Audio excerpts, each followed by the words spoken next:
Hey guys, how's it going? My name is Adam. Today I'm gonna show you how to download App Store in your iPhone. So basically, if you actually have an iPhone and you want to download the App Store, your App Store will be there inside your your apps basically, right? You don't need to do anything. You don't need to go to the third party apps.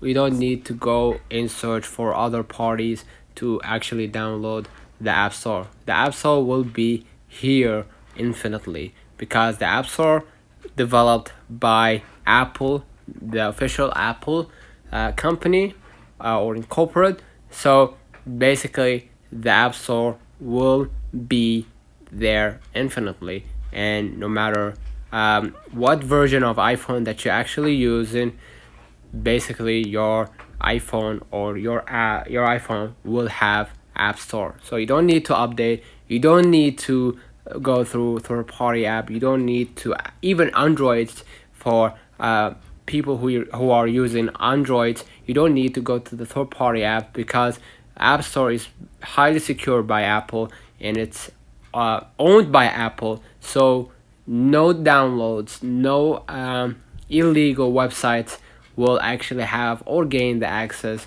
to download the App Store, unfortunately. Let's know in the comments if this video helped you. Don't forget to like and subscribe, turn on the notification bell to receive every video we upload. Thank you for watching. See you in the next one.